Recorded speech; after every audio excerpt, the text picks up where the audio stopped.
Nous avons célébré aujourd'hui 12 août la journée de l'excellence, la énième édition je veux dire, parce que ce n'est pas la première fois que nous l'organisons.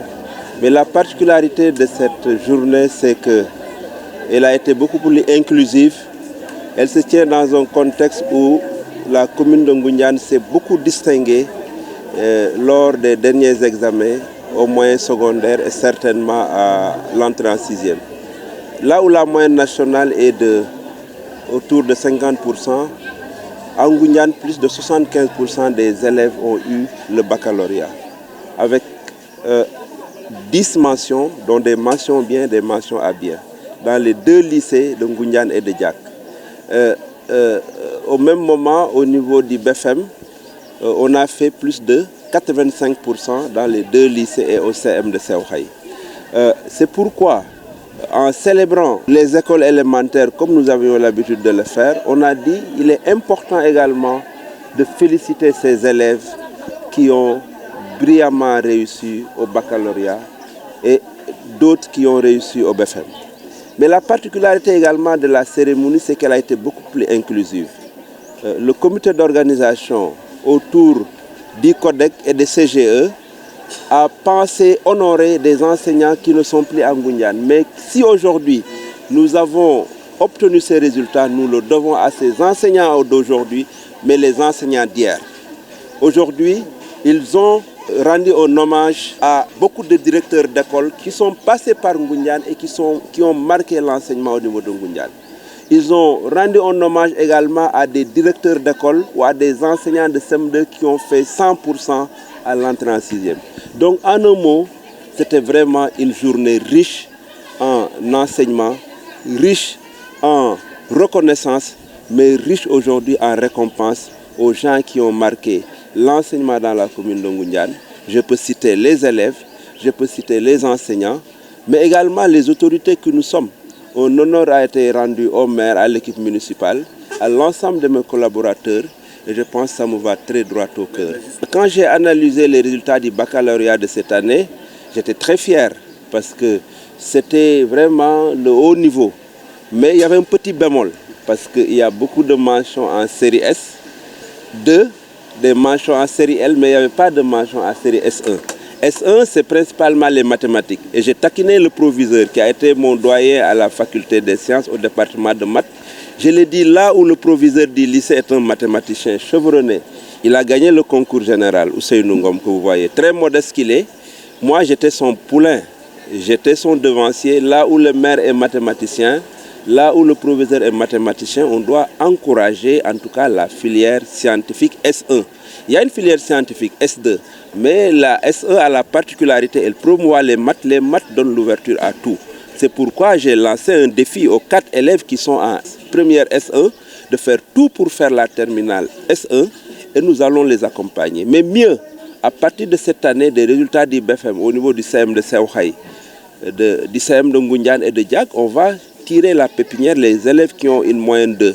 12 ou plus, on va les orienter en tout cas vers les disciplines scientifiques, vers les séries S et surtout S1. Parce que naturellement, toutes les séries sont bonnes, même les séries littéraires sont bonnes, mais les mathématiques, les séries scientifiques ouvrent beaucoup plus de perspectives. Et surtout encourager les filles, parce que quand vous avez vu les élèves qu'on a primés au niveau du moyen secondaire, les filles excellent. Si vous voyez aujourd'hui dans l'élémentaire, il y a beaucoup plus de filles qui sont primées que de garçons. Et ça, c'est une réalité que nous devrons encourager. En tout cas, je suis très fier, je suis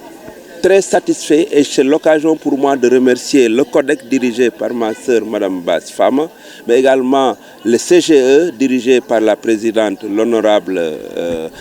Bambika, qui font un travail extraordinaire à côté de l'équipe municipale parce qu'à nous seuls, nous ne pouvons pas faire. C'est eux qui sont en contact quotidien avec le cercle de l'enseignement. Nous avons des idées, nous avons une priorité accordée à l'enseignement, mais naturellement, c'est eux les chevilles ouvrières. C'est l'occasion pour moi de les remercier, mais également vous remercier, vous de la presse, comme vous le faites à chaque fois que Ngoundiane a besoin. Et vraiment, je vous en suis très reconnaissant. Je lance un appel à cette jeunesse. Effectivement, aujourd'hui, c'est les vacances. Les gens vont se lancer dans les mbapat,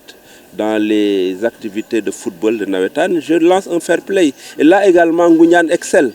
Si vous sortez d'ici à 500 mètres, vous avez un stade moderne où les gens de Thiénaba viennent jouer au football ici, où les gens de Khombol viennent jouer au football, où les gens viennent organiser des combats de lutte.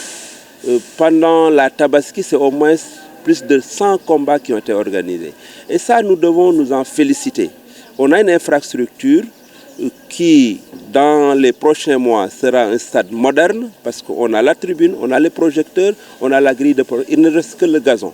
sur lequel nous sommes en train de travailler. Je lance un appel à la jeunesse de Ngoundiane pour qu'elle continue d'être un exemple. Il y a quelques scènes de violence l'année dernière qu'il faut regretter. Il faut que ça se répète. Et je pense qu'aujourd'hui, si on a quelque chose que tout le monde nous envie, on doit tout faire pour l'utiliser de façon rationnelle.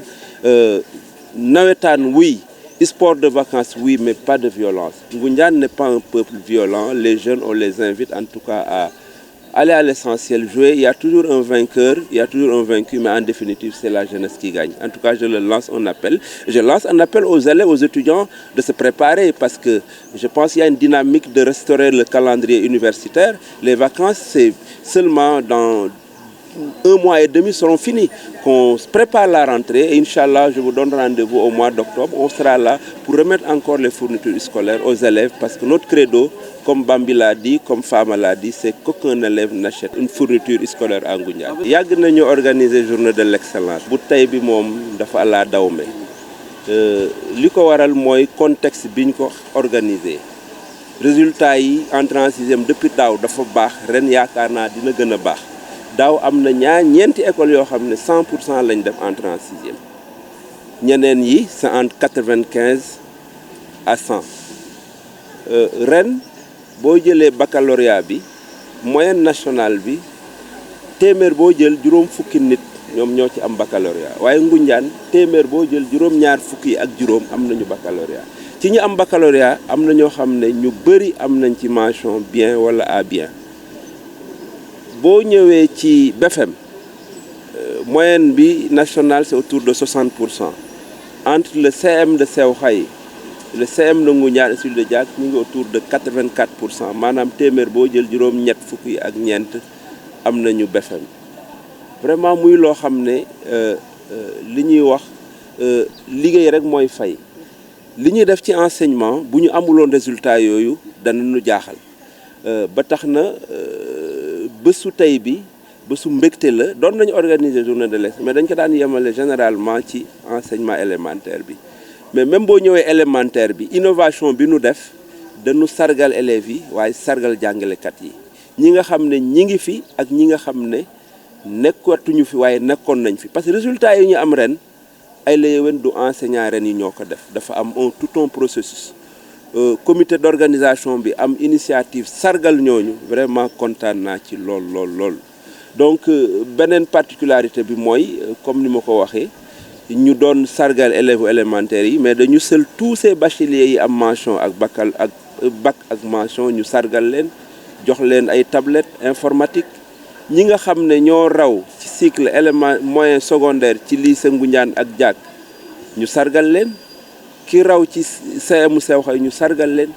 pour joxe exemple parce que moo xam élémentaire la moo xam lycée nga ëllëg ku sañoon nga bokk ci ñuy sargal say waajur ku sañoon am sa doom ñu sargal la ko bés bi nii. loolu nag bu ñu koy def mooy pour gën a ñaax enseignants yi waaye gën a ñaax présidente CGE yi nga xam ne présidente Bambi moo leen jiite CODEC bi soxna Fama jiite ko ñi ñu primé fii tey boo xoolee jigéen ñi ñoo ci ëpp. Et c'est ça une réalité nationale vraiment ma ci leen di sargal di leen encourager bëgg ñu gën a insister surtout ci filière scientifique yi parce que yàlla def tamit jàng yëpp baax na série yëpp baax na waaye dafa am yu gën a baax série scientifique xam nañ ne moo ëpp opportunité débouché série littéraire waaye boo ñëwee ci série scientifique yi dafa am S1 am S2 am G xamatuma sax nan lañ ko tuddee donc mais S1 mooy mathématique ak science physique maa ngi tooñ proviseur mën na ko yow mathématicien bu mag nga di suñu mag sa nekkoon sama mag ci département maths université Cheikh Anta Diop nekk un lauréat concours général man mi amoon naa mention waaye mosuma am concours général waaye proviseur mi amoon na prix concours général kon xam nga kooku mathématicien bu mag la boo amee nag proviseur boo xam ne mathématicien la am maire boo xam ne mathématicien waaye Ngoundiane war nañu mën a créer condition pour ñaax xale yi surtout jigéen ñi ci wàllu njàngalem science ak mat nga xam ne dafa bëri débouché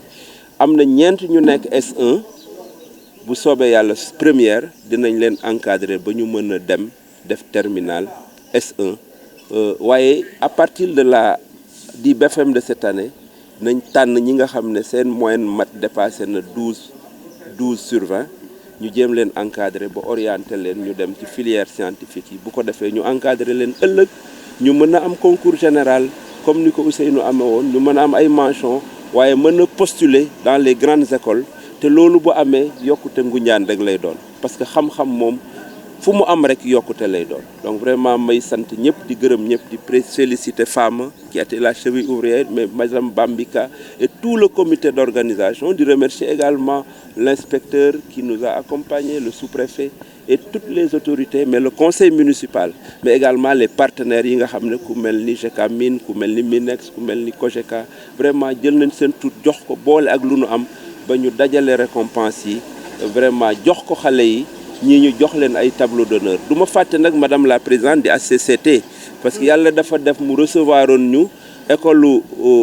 Kër Songo ñu def visite pédagogique vraiment mu dalal ñu malgré son âge tatagal ñu mais joxe sax ay récompense am na école boo xam ne dafa jël ordinateur jox ko mais vraiment loolu bu amee on le doit également aux partenaires maa ngi leen di sant du ma fàtte presse bi parce que heure bu nu xewlee muy presse locale bi rajo télévision Ngoundiane ñëw taxaw mais la presse de Thiès vraiment maa ngi leen di njukkeel di leen sant di leen gërëm. may dénk xale yi mooy nanu vacances moom jamonoy bër la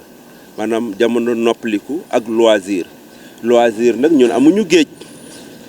bu ñu amoon géej dama leen wax nañu moytu géej gi parce que ñiy lab ci géej gi dafa bari. waaye message gis nga Babacar ñi ngi wax les maisons de la jeunesse. Il y a 45 maisons de la jeunesse yu ñuy tabax au Sénégal actuellement concept boobu Ngoundiane lañ ko jëlee madame le ministre Néné Fatoumata Tall bi mu ñëwee di inaugurer la maison de la jeunesse de Diack def na ma mais mbay sa brousse là noo fi mën a defee une maison ma ne ko déet Ngoundiane dañu décomplexé wu mu ne ma lii dinaa ko wax président Macky Sall donc mu jël concept boobu daf ko élargir boo demee maison de la jeunesse yi yenn commodité yi am te amul ci ñun rek mooy piscine ak yooyu ay salle de kii mu mel ni véritablement Ngoundiane dinañ war a xalaat yeneen infrastructure yu ñuy def moo xam sew xay la moo xam càngaay la moo xam mburuwaay dinañ la am maison mais dinañ fexe def fa piscine mais pour revenir rek ci nawetaan yi ak vacances yi maa ngi lancer un appel à la jeunesse ñu jouer les nawetaan dans la passivité ci dal ci yar ak teggin sans violence parce que dañu am loo xam ne ñëpp dañu ko ñeewe boo ñëwee xombal seen équipe fi lay footballé Thiénaba fi la ñuy footballé parce que stade bi ñu am ñoom amuñu ko stade bi ñu ngi koy moderniser terrain vague la woon ñu def fa mur de clôture def fa grille de protection def fa tribune waaye def fa projecteur lenn rek moo ñu teree nekk stade moderne muy gazon te ñu ngi ciy liggéey loolu ku ko am wax dëgg yàlla war nga mën a ñu organiser nawetaan et que le meilleur gagne en définitive personne ne perd c'est la jeunesse de Ngoundiane qui va gagner donc ñu ngi leen di ñaax vraiment ñu organiser ay làmb comme ni ñu koy defee ñu organiser ay match de football ay match de basket am nañ terrain basket sax ci biir dama ko fàtte woon mais loolu boo ko amee war nga mën a jouer nawetaan fàtte nag ne bañ a fàtte ne école léegi mu ubbi ñi nga xam ne dañu war a dem université préparé wu ñeneen ñiy dem ñu xam ne tamit kii la ñu wàññi demu Ndakaaru bi di taxawàllu foofu et véritablement loolu appel boobu laay lancé encore